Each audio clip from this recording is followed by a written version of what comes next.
Assalamualaikum warahmatullahi wabarakatuh. Innal hamdalillah nahmaduhu wa nasta'inu wa nastaghfiruh wa na'udzu billahi min shururi anfusina wa min sayyiati a'malina. May yahdihillahu fala mudhillalah wa may yudhlil fala hadiyalah. Asyhadu an la ilaha illallah wa la syarikalah wa asyhadu anna Muhammadan abduhu wa rasuluh la nabiyya ba'dah. Rabbi shrah li sadri wa yassir li amri wahlul 'uqdatam min lisani yafqahu qawli. Qala Allah Ta'ala fi ayatil karim, a'udzu billahi minasyaitonir rajim. Bismillahirrahmanirrahim. Wa ma umiru illa liya'budullaha mukhlishina lahuddin hunafa'a wa yuqimus salata wa yutuz zakata wa dzalika dinul qayyimah. Wa qala aidan fi ayatil ukhra, inna salati wa nusuki wa mahyaya wa mamati lillahi rabbil alamin. Al-ayah sadaqallahul azim wa sadaqa rasulul karim alhamdulillahi rabbil alamin. Hadirin pemirsa peserta kajian spiritual manajemen Telkom yang mudah-mudahan senantiasa dirahmati oleh Allah Subhanahu wa taala. Alhamdulillah, puji syukur kepada Allah Subhanahu wa taala yang masih terus mencurahkan nikmat, inayah dan hidayah kepada kita semua sehingga kita masih bisa menjalankan aktivitas keseharian kita yang mudah-mudahan semuanya bernilai ibadah di sisi Allah Subhanahu wa taala. Insya Allah dalam kajian spiritual manajemen Telkom ini kita akan kembali mengkaji yang tema kita pada saat ini adalah berbicara tentang bagaimana kiat membangun keikhlasan diri. Ikhlas ini adalah merupakan ruhnya amal ya. Bahkan amal yang biasa, amal yang sederhana, amal yang kecil akan bernilai besar dan luar biasa di sisi Allah ketika didasari dengan keikhlasan. Bahkan dalam kajian fikih, amal itu ada syarat sah diterimanya. Itu adalah merupakan wilayah fikih, ada syarat sahnya, itu adalah wilayah fikih, ada syarat diterimanya, itu adalah wilayah hati yang disebut dengan keikhlasan.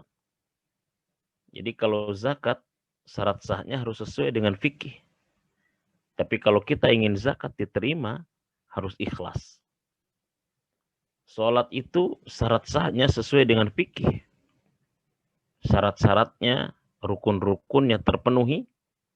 Tetapi kalau ingin diterimanya harus dengan ikhlas. Begitupun dengan amal-amal yang lain. Ada syarat sah kita dalam beramal, ada syarat diterima amal, itulah sebuah keikhlasan. Oleh karena itu dalam tema ini, bagaimana kita seyogianya membangun keikhlasan di dalam diri kita. Ini tema yang diamanahkan kepada saya untuk disampaikan dalam kesempatan ini tentang kiat membangun sebuah keikhlasan. Hadirin pemirsa di mana saja berada, ketika Allah memerintahkan kepada kita untuk ibadah kepadanya, untuk taat dan melakukan berbagai macam amal soleh kepadanya, maka pada saat itu agar amal soleh kita, ibadah kita punya power, agar amal soleh dan ibadah kita punya pengaruh terhadap diri kita, maka Allah pun perintahkan kita untuk senantiasa melakukannya dengan penuh keikhlasan. Wa ma umiru illa liya'budullaha mukhlishina lahuddin. Tidaklah aku perintahkan kepada kalian untuk senantiasa menyembah Allah, untuk senantiasa menjalankan syariat agama yang lurus ini, melainkan dengan cara mukhlisin, dengan cara yang ikhlas, dengan cara yang murni, dengan semata-mata hanya mengharap ridha Allah Subhanahu wa taala. Ikhlas ini adalah merupakan bahasa Arab, dia adalah masdar dari kalimat akhlasa. Ya. Jadi kalimat dasarnya adalah akhlasa. Itu yang punya makna artinya adalah murni. Artinya adalah bersih. Artinya adalah jernih ya. Selamat dan lain-lain. Jadi ini ikhlas. Ya, jadi akhlaso yukhlisu ikhlasan. Artinya adalah murni, artinya adalah bersih, artinya adalah jernih. Ya, bahkan Hamka mengatakan ikhlas adalah bersih dan tidak adanya campur tangan suatu apapun. Nah, ini ikhlas namanya. Makanya kalau kita ingin lihat tentang apa itu ikhlas, ya gambarannya adalah surat Al-Ikhlas. Jadi surat Al-Ikhlas itu dia namanya surat Al-Ikhlas, tapi ayat-ayatnya tidak membahas tentang masalah ikhlas. Nah, itulah ikhlas. Jadi beramal sesuatu hanya semata mengharapkan balasan dari Allah, tidak yang lainnya. Jadi dia murni, pure, jernih, bersih. Tidak tercampuri dengan tujuan dan motivasi apapun selain daripada Allah Subhanahu wa taala. Inna salati wa nusuki wa mahyaya wa mamati lillahi rabbil alamin. Sesungguhnya ibadahku, salatku, hidup dan matiku semata-mata pure karena Allah Subhanahu wa taala. Itulah yang disebut dengan ikhlas. Ya, itu yang disebut dengan ikhlas. Nah, oleh karena itu makanya Quran banyak sekali sebetulnya membahas tentang istilah ini. Ya, pertama Quran itu mengistilahkan ikhlas itu dengan al-istighfa. Ya, istighfa itu artinya pilihan. Ya, Ibnu Jauzi bahkan mengatakan ketika ikhlas itu diterjemahkan dengan kata pilihan karena memang orang-orang yang bisa berbuat ikhlas di dalam beramal, ya di dalam beribadah, di dalam melakukan ketaatan dan pengabdiannya adalah itu orang-orang pilihan. Inna akhlasnahum bi khalisatin dzikrad. Sesungguhnya kami telah menyucikan mereka dengan menganugerahkan kepada mereka akhlak yang tinggi, yaitu selalu mengingatkan manusia kepada negeri akhirat. Jadi memang menganugerahkan kepada mereka, memilih mereka. Jadi orang-orang yang ikhlas, al-mukhlisin, adalah merupakan orang-orang yang pilihan Allah. Makanya ikhlas itu walaupun dia adalah merupakan pilihan Allah, pemberian Allah, tapi bukan berarti ikhlas itu ya didapat dengan cuma-cuma tanpa sebuah usaha dan kerja keras dari diri kita. Nah, ini makanya orang-orang yang ikhlas, karyawan muslim yang ikhlas, dia adalah karyawan yang nanti akan menjadi pilihan. Baik itu pilihan Allah maupun pilihan nanti di tengah-tengah umat manusia. Yang kedua, Quran juga bicara tentang ikhlas. Artinya adalah al-khulus. Al-khulusu minas sawaib. Suci dari segala macam kotoran. Ya, ini seperti halnya yang digambarkan tentang susu yang di dalam Al-Qur'an susu itu berada di dalam perut ya binatang ternak di antara kotoran dan darah gitu. Ya, itu susu. Wa innalakum fil an'am la ibrah nuskikum mimma fi butunihi mim baini farsin wadamin labanan khalisan sa'iqul lisaribin. Jadi dia di antara kotoran dan di antara darah itu adalah susu. Dan ternyata susu itu amat sangat apa? Murni, jernih. Tidak tercampuri dengan darah, tidak tercampuri dengan kotoran, padahal dia berada di tengah-tengah itu. Nah, itulah keikhlasan. Ya, itulah keikhlasan. Dia al-khulus minas sawaib, suci dari segala macam kotoran. Dari segala macam bentuk motivasi dan kepentingan selain daripada kepentingan Allah Subhanahu wa taala dan keriduannya. Yang ketiga, Quran juga bicara tentang ikhlas, artinya adalah al-ikhtisas, ya, kekhususan. Ya, khusus kul in kanat lakum darul akhirah indallah khalisatan min dunin nas fatamannawul mauta in kuntum shadiqin. Ya, jadi orang-orang khusus ya, khusus semata-mata untuk Allah Subhanahu wa taala dan balasannya pun adalah balasan terbaik dari Allah. Yang keempat, ikhlas itu juga bermakna tauhid ya, mengesahkan Allah dan tidak mempersekutukannya dengan sesuatu apapun. Dan yang kelima, yang terakhir, ikhlas dalam pandangan Al-Quran, dia punya makna at-tathir, yaitu pensucian, illa ibadaka minhumul mukhlasin, kecuali hamba-hamba engkau yang ikhlas di antara mereka. Ya, ayat ini berbicara tentang orang-orang yang hatinya telah disucikan oleh Allah dari segala noda dan dosa sehingga mereka menjadi hamba Allah yang bersih ya dan menjadi kekasih pilihan Allah Subhanahu wa taala. Nah, orang yang ikhlas ini ya dalam Quran termasuk orang yang sulit untuk dijebak, dijerumuskan ya oleh setan. Bahkan setan pun sudah tidak berdaya untuk mempengaruhi dan mengelabui tentang orang yang ikhlas ini. Nah, itu tentang ikhlas di dalam pandangan Al-Quran. Oleh karena itu, karena begitu luar biasanya ikhlas ini, bahkan saya katakan tadi di awal dia bisa menjadi power ya dan spirit serta motivasi ya seseorang di dalam melakukan sebuah amal, sebuah pekerjaan, bahkan dia adalah merupakan syarat diterimanya amal di sisi Allah Subhanahu wa taala, maka sudah seyogianya ikhlas ini menjadi obsesi ya bagi kita setiap pribadi muslim ataupun bagi setiap karyawan profesional muslim di mana saja berada, wabil khusus di PT Telkom ini.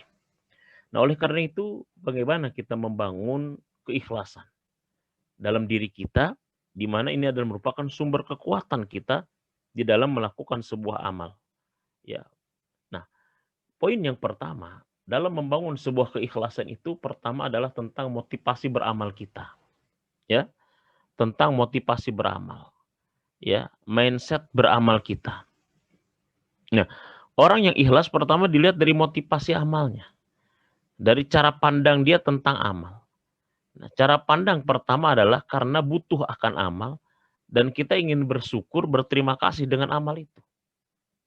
Nah, kita kan dulu yang mencari kerja sebetulnya. Nah, lalu ketika kita sudah mendapatkan pekerjaan, kenapa kita menyia-nyiakan pekerjaan itu? Kita kan dulu yang butuh pekerjaan. Ya, kita nggak mau nganggur, kita nggak mau diam di rumah. Nah, lalu ketika kita sudah mendapatkan pekerjaan, yang bahkan pekerjaan kita amat sangat dirindukan oleh orang-orang yang belum bekerja, kenapa kita tidak memaksimalkan tentang pekerjaan itu? Jadi yang pertama adalah orang yang ikhlas, motivasi beramalnya, cara pandang terkait dengan amalnya, dia merasakan butuh terhadap amal, bukan semata-mata amal itu adalah sebagai kewajiban yang menyebabkan seolah-olah menjadi beban bagi dirinya. Ya, kita butuh sholat, kita butuh sedekah, kita butuh zikir, kita butuh baca Quran. Ketika muncul kebutuhan itu, maka ketika itulah muncul keikhlasan. Maka dari sisi motivasi kita dalam beramal, ulama mengatakan ikhlas ini harus 100%. Karena tadi murni, karena tadi suci, tidak tercampuri dengan apapun, maka dari motivasi ikhlas harus betul-betul 100%. Nah, di motivasi ini pun ikhlas juga dengan kita motivasinya untuk bersyukur. Ya, bahwa kita telah diberikan oleh Allah nikmat, ya, nikmat akal, nikmat sehat, nikmat umur, nikmat fisik yang prima, sehingga dengan amal itu kita ingin bersyukur kepada Allah. Ya, dengan bekerja itu kita ingin bersyukur kepada Allah. Ya, atas karunia ilmu, karunia akal, karunia fisik. Sehingga kenapa? Kalau kita tidak disyukuri ini semua nikmat ini, Allah akan pertanyakan, untuk apa nikmat yang telah kuberikan kepadamu? Apakah digunakan untuk sesuatu yang bermanfaat atau justru untuk sesuatu yang mendatangkan madorat bukan hanya bagi pribadi kita maupun bagi orang banyak. Kan begitu. Tumalatus alunna yauma idin anin naim. Allah akan tanya segala nikmat yang pernah dititipkan kepada kita. Baik itu nikmat yang sudah nempel dalam diri kita, nikmat akal, ya nikmat indera, ya nikmat umur, ataupun nikmat-nikmat yang lainnya akan Allah pertanyakan kepada kita. Nah, orang yang ikhlas, dia beramal, dia berbuat, dia bekerja adalah berdasarkan karena butuhnya terhadap itu dan karena ingin bersyukur dengan karunia yang Allah berikan kepadanya. Jadi seorang karyawan muslim yang profesional, yang ikhlas dia di dalam bekerja dan beramalnya, dia betul-betul akan melakukan amalan pekerjaannya betul-betul seperti orang yang berterima kasih atau bersyukur dan orang-orang yang betul butuh sehingga dia betul-betul memaksimalkan segala kemampuan untuk melakukan pekerjaan dan amal-amal terbaiknya. Do the best di dalam beramal, selalu melakukan yang terbaik di dalam beramalnya. Nah, terus yang kedua, membangun keikhlasan dalam diri kita itu adalah dia bukan beramal karena seseorang, tapi dia beramal karena memang Allah telah berbuat baik kepadanya. Ya, dalam ayat dikatakan wa ahsin kama ahsanallahu ilaik. Misalkan begini. Kenapa sih kamu tolong orang itu? Ya, orang itu belum tentu bisa nolong kamu. Ya, kenapa sih kamu bantu dia? Kalau dia sukses belum tentu dia mau membantu kamu ketika kamu sulit. Maka orang ikhlas akan mengatakan, aku melakukan kebaikan kepadanya bukan karena mengharapkan balasan dari dirinya, tapi karena Allah telah memberikan kebaikan kepadaku dan telah berbuat baik kepadaku. Ini kan seperti halnya orang tua sebetulnya. Orang tua itu kalau beramal itu ikhlas untuk anaknya. Bukan karena dia akan mendapatkan timbal balik kebaikan anak kepada dirinya, tapi memang karena dia menjalankan itu karena Allah telah banyak berbuat baik kepadanya sehingga dia harus berbuat baik kepada amanah Allah ini. Jadi seorang karyawan itu enggak pernah, orang karyawan yang ikhlas, yang profesional, dia tidak pernah cari muka, ya. Karena yang namanya cari muka dia sendiri udah mukanya udah ada nempel, dia cari-cari gitu loh. Ya, dia tidak akan pernah mencari muka di dalam pekerjaan. Kenapa? Karena dia berbuat baik, perusahaan ini telah banyak berbuat baik kepadaku. Perusahaan ini telah banyak membantuku. Perusahaan ini menjadi wasilah rizkiku. Maka aku berbuat baik sudah menjadi kewajibanku. Ya, karena perusahaan ini telah berbuat baik kepadaku. Itu dalam pengertian, dalam skala pekerjaan kita bisa seperti itu. Nah, di dalam skala yang makro, kita pun melakukan hal demikian bukan semata-mata untuk mendapatkan balasan, mengharapkan balasan, karena itu nanti akan kecewa. Tetapi kita semata-mata melakukan itu karena Allah yang telah berbuat baik kepada kita. Makanya ini nomor 5. Nomor 3-nya adalah, walaupun ini ada di nomor 5, orang yang ikhlas itu fokus pada balasan Allah, bukan pada balasan manusia. Ya, fokus pada balasan Allah, bukan pada balasan manusia. Fokus terhadap pahala yang ada di sisi Allah, bukan terhadap sesuatu yang ada di dalam sisi manusia. Karena kalau di dalam terhadap sesuatu yang ada di dalam diri manusia, di tangan manusia, itu sifatnya pasti rusak, ya, sifatnya juga pasti hilang, ya, dan tidak akan abadi. Tetapi apa yang ada di tangan Allah, apa yang ada pada kekuasaan Allah yang dijadikan harapan, itulah yang akan abadi dan memuaskan kita semuanya. Jadi orang ikhlas, orang yang fokus pada balasan Allah, bukan pada balasan manusia. Nah, makanya orang yang ikhlas itu, ya, bahasa mudahnya adalah tidak kecewa, ya, dengan cacian, ya, tidak pernah bangga dengan pujian, dan ada yang mencaci ataupun tidak ada yang mengapresiasi, dia tetap berbuat. Ya, jadi gitu. Adanya cacian tidak menyebabkan dia kecewa, tidak adanya pujian tidak menyebabkan dia bangga, ada yang mencaci maupun ada yang memuji, dia tetap berbuat, dia tetap melakukan yang terbaik. Nah, itu orang yang ikhlas seperti itu.